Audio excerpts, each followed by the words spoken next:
নহয় তোৰ কাৰণে আজি মোৰ এই অৱস্থা তই মোক সৰ্বহাৰা কৰিলি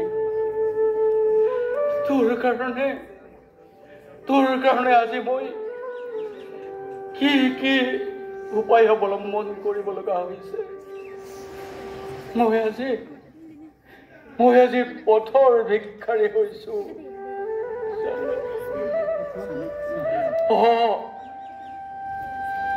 তই মোৰ মৰমৰ মানুহজনী আৰু মোৰ অতি আদৰৰ ল'ৰা এজনকো উটুৱাই লৈ গলি নহয়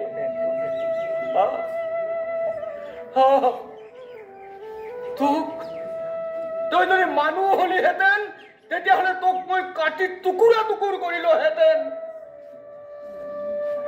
যোৱাতি বানত মোৰ অতিকে মৰমৰ অতি আদৰৰ মোৰ সন্তানটোক কাঢ়ি লৈ গ'লে মোৰ ঘৰ দুৱাৰ সকলো শেষ কৰি পেলালি নহয় মই এতিয়া কেনেকে চলিম মই কি কৰিম তাৰ কথা মনত পৰিলে মোৰ নিজৰ আত্মহত্যা কৰিবলৈ ইচ্ছা লাগে আজি কিছুদিন আগত তাৰ ৰিজাল্ট দিছে এই অসমৰ ভিতৰত ৫ম স্থান পাইছে তাক লৈ মোৰ বহুত আশা আছিল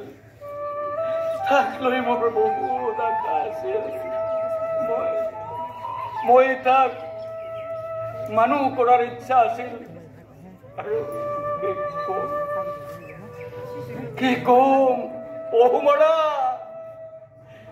তই মোক সৰ্বহাৰা কৰি নিলি নহয় আৰু কি লাগিব তোক আৰু কি লাগিব মই সৰ্বহাৰা হৈছো আৰু কি লাগিব তোক তই আৰু কিবা নিবি মোৰ পৰা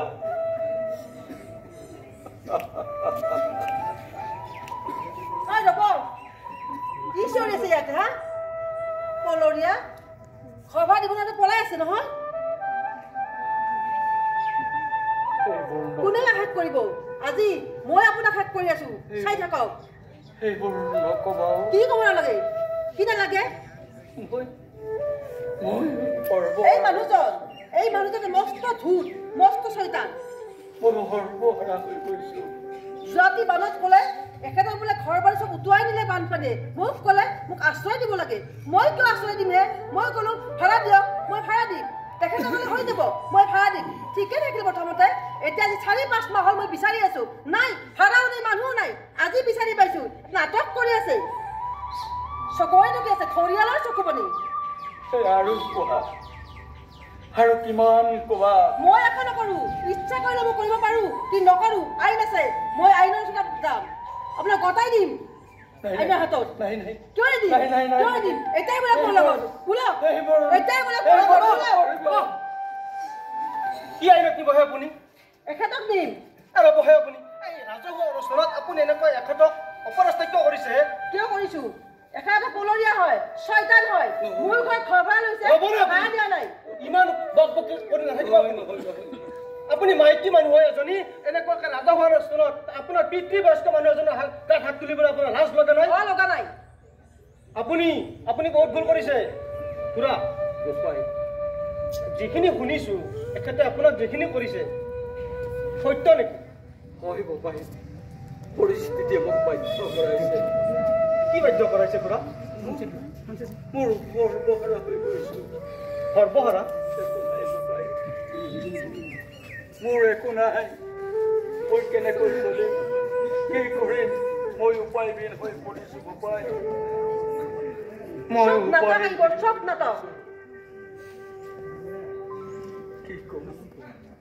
কি কম যোৱাতি বানে মোক শেষ কৰি নিলে বোপাই যোৱাতি বানে মোক শেষ কৰি নিলে মোক শেষ কৰিলে বোপাই ঘৰ দুৱাৰ ঘৰ সংসাৰ সকলো শেষ কৰি নিলে বোপাই মই 3 দিন পিছত মোৰ মৃত মানুহজনীৰ দেহটো বিচাৰি পাইছিলো এই পহুমাৰাৰ চাপৰিত বালিচৰত। কিন্তু কি কম বোপাই, মই মোৰ মৰমৰ মানুহজনীৰ সৎকাৰখিনিও কৰিব নোৱাৰিলো, বোপাই। আপুনি নাকান্দিবচোন, মই আছো নহয়।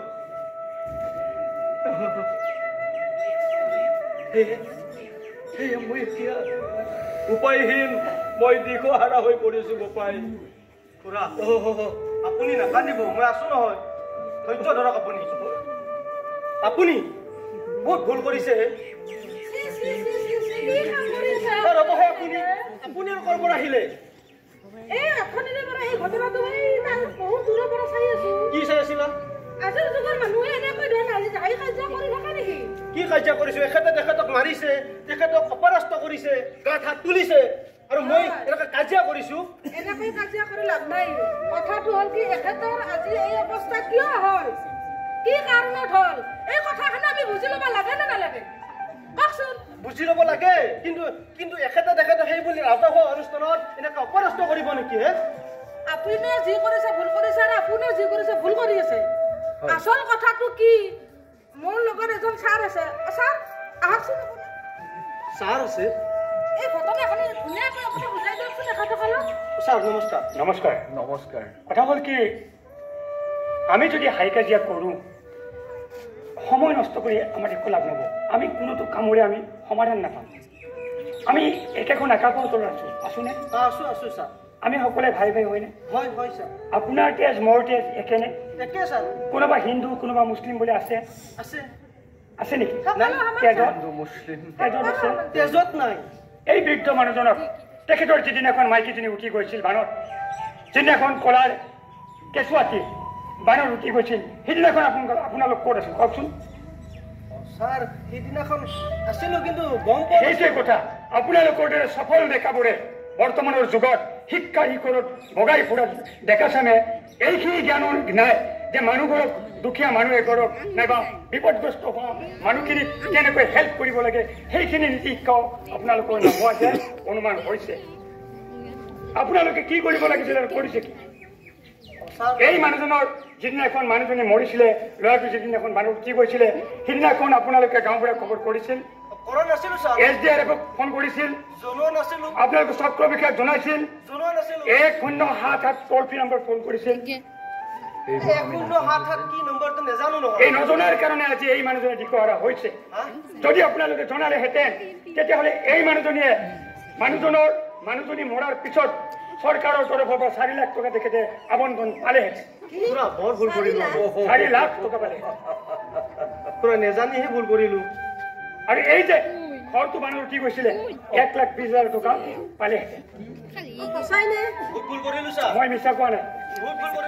সেইকাৰণে মই কৈছো যে আপোনাৰ লগত যদি সামান্যকণ জ্ঞান থাকে, 10 বছৰীয়া শিশু এটাও যদি আপোনালোকৰ গাঁৱত সেইদিনাখন থাকিলেহেঁতেন, 1077 টোল ফ্ৰী নম্বৰত যদি ফোন কৰিলেহেঁতেন, আজি একেদৰে এই অৱস্থা নহয়।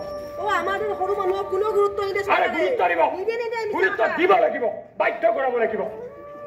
আমি সমাজৰ মাজত বাস কৰিছো, আমি সমাজ প্ৰতিবাদ কৰিছো, সমাজ ভাল পাওঁ, সমাজ প্ৰিয় হয়, আমাৰ হাত ভৰি সকলো পৰিছে। আৰু ছাৰ মই এটা কথা জানিব পাৰিছিলো কি যে যিকোনো দুৰ্যোগৰ ক্ষেত্ৰত এই যে ঘৰ বাৰী বিলাক যে চব ভাঙি শেষ কৰিছে, তাৰে আগত আমি সাজু হৈ থকাৰ বাবে নিশ্চয় সাজু হ'ব লাগে। যিহেতুকে আমি নৈৰ পাৰত বাস কৰোঁ, নৈৰ পাৰত বাস কৰাৰ লগে লগে আমি চাব লাগে যে এই বহাগ আহিছে মানে বানপানী আহিব। বানপানী অহাৰ আগতে আমি আমাৰ ঘৰটো মজবুত আছে কি নাই, নম্বৰ 1। নম্বৰ 2, চাব লাগিব আমি নিৰাপদ ঠাইত আছো নে নাই। চব কৈ আছো মই।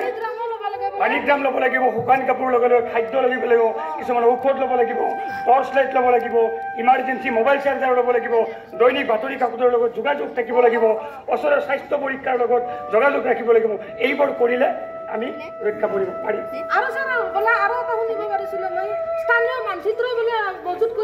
সেইটো কৰো মই যে স্থানীয় মানচিত্ৰখন যেতিয়া আপুনি জানিব, যেতিয়া বানে গোটেই গাঁওখন বুঢ়াই পেলাব, তেতিয়া ৰাস্তাটো ক'ত আছে, যে এই ৰাস্তাটো এইটো ৰাস্তা হয় নে নহয়, তেতিয়া আমি মানচিত্ৰখন চাই আমি ৰাস্তাৰে খোজকাঢ়ি যাব পাৰিম। এতিয়া এইটো বানপানীৰ আগৰ কথা ক'লো। বানপানীৰ পিছত কি কৰিব লাগে, বানপানীৰ পিছত বীজাণুমুক্ত কৰিব লাগিব ঘৰখন তেতিয়া ফেনাইল ছটিয়াব লাগে কীটনাশক ছটিয়াব লাগে এইবোৰ কৰিব লাগে এতিয়া যি নহওক মানুহ মৰিলে পালে এটা গৰু ছাগলী মৰিলে এইবোৰ মৰিলে ছাৰ সেইটো কথা সুধিবলৈ মোৰ বাকী ৰৈ গ'ল সুধা যোৱাবাৰ বানপানীত গৰু ছাগলী বহুতকেইটা মৰিলে চৰকাৰে কিবা অনুদান দিব নেকি কোনো কাৰণ নাপায় আপুনি ক'লে এতিয়া দিব এতিয়া নিদিয়ে কি কয় সেইবিলাক তাকেইতো এই যে আমাৰ ভ্ৰান্ত ধাৰণা এইটো মই বাৰ্তাটো দিব আহিছোঁ আজি অৰ্থাৎ মই অহা বহাগত যদি বানত কোনোবাই এনেকৈ বিপদত পৰে মই দিয়া মেছেজকেইটা যদি গুৰুত্ব সহকাৰে লয় তেতিয়াহ'লে আপুনি বিপদৰ পৰা ৰক্ষা পাব আৰু এই যে পাবলগীয়া আছে এই পাবলগীয়াবোৰ আপুনি নিশ্চয়কৈ পাব ৰ'ব ছাৰ মই এটা কথা সুধো এই যে ৰাস্তাতে গৈ থাকোঁতে মানুহবোৰক যে এই 4 চকীয়া 2 চকীয়া যে খুন্দাই মাৰি থৈ যায় তাতে কিবা আঁচনি আছে নেকি যদি কোনোবা ব্যক্তিক 4 চকীয়া নাইবা 2 চকীয়া বাহনে যিকোনো মুহূৰ্ততে মাৰি থৈ গুচি যায় সেই পৰিয়ালখনে 2 লাখ টকা চৰকাৰৰ পৰা পায় কিন্তু তাৰ আগতে তুমি সুধিছা যে আমি ক'ব লাগিব এই বাইকখন চলাই তুমি হেলমেটটো পৰিধান কৰা নেকি নকৰে বহুতে নকৰে 4 চকীয়া চলি চিট বেল্ট লগোৱা নে ছাৰ মোৰ সদায় থাকে এতিয়া তোমাৰ থাকে বাৰু বাকীবোৰৰ থাকে নে কি জানো এটা কথা হ'ল কি মই এইটো ক'ব খুজিছোঁ এই যে আমি বিপদত প্ৰতিটো বছৰতে আমি 3-4টাকৈ বানৰ মুখামুখি হৈ থাকোঁ ইয়াৰ মুখ্য কাৰণ কি জানে আপোনালোকে নেজানো ছাৰ কওক এইটো কথা হৈছে আমি আজিৰ তাৰিখলৈকে পাহাৰে ভৈয়ামে গাঁৱে ভূঞে যেনেকৈ আমি গাছ কাটিবলৈ আৰম্ভ কৰিছোঁ গছ কটাটো বন্ধ কৰিব লাগিব এডাল গছ কাটক আপোনাৰ দৰকাৰী হৈছে এডাল গছ কাটক আপোনাৰ 10ডাল ৰোপণ কৰক আপুনি গছ এডাল কাটিলে এডাল কটাৰ পিছত আপুনি 10ডাল ৰুই দিব 10ডাল ৰোৱাৰ পিছত আমাৰ গোটেই অসমখন সেউজীব তেতিয়া আমাৰ অক্সিজেনৰ অভাৱ নহ'ব তেতিয়া আমাৰ প্ৰদূষণমুক্ত হ'ব আৰু তেতিয়া আমাৰ পৃথিৱীত আমাৰ মানুহৰ জ্বৰ উঠে আমি দেখিছোঁ মানুহৰ জ্বৰ উঠে কিন্তু এতিয়া গৈ আছে পৃথিৱীৰ জ্বৰ উঠিব গৈছে পৃথিৱীৰ জ্বৰ উঠিছে কিয়নো এই হিমচেঁচা ঠাণ্ডাৰ দিনতো 3বাৰকৈ এইবাৰ কি হ'ল ভূমিকম্প হ'ল কিয় হ'ল গতিকে এইবাৰ চাব আৰু 15 বছৰ পিছত আমি মাটিৰ তলৰ পানীখিনি আমি পাবলৈ নাপাওঁ গতিকে আমাৰ শিশুবিলাকক আমি পানী খুৱাবলৈ নাপাওঁ গতিকে এতিয়াৰ পৰা সাৱধান হওক আপোনালোকে আমি সজাগ হ'ব লাগে গছ ৰুব লাগে বানপানী কেনেকৈ প্ৰতিৰোধ কৰিব লাগে তাৰ কাৰণে সাজু হ'ব লাগে বিপদত পৰা মানুহখিনিক আমি কেনেকৈ সহায় কৰিব লাগে সেইখিনি আপোনালোকে জানিব লাগিব মই আটাইখিনি মেছেজ দিলোঁ আৰু আপোনালোকৰ পৰা মই বিধান মাগিছোঁ আৰু এনেকৈ হাই কাজিয়া কৰি আপোনালোকে একো চল্ভ কৰিব নোৱাৰে যিমান পাৰে ঘৰৰ সমস্যা ঘৰতে সমাধান কৰা মাথা মাৰক আৰু বয়সীয়াল মানুহবিলাকক সন্মান দিবলৈ চেষ্টা কৰক যিহেতুকে তেওঁলোকৰ পৰা আমি জন্ম পাইছোঁ তেওঁলোকৰ কাৰণে আমি পৃথিৱীখন দেখিছোঁ গতিকে পৃথিৱীখন যিজন মানুহ আমাক দেখাইছে সেই মানুহজনক আমি অকণমান সন্মান কৰাত আমাৰ ক্ষতি কি আছে আমাৰ সকলোখিনি গম পালোঁ শেষত আপোনালোকৰ পৰা মই বিদায় মাগিছোঁ কথাষাৰ মনত ৰাখিব ঈশ্বৰ আল্লাহ তেৰে নাম সবাত সন্মুখী দে ভগৱান ধন্যবাদ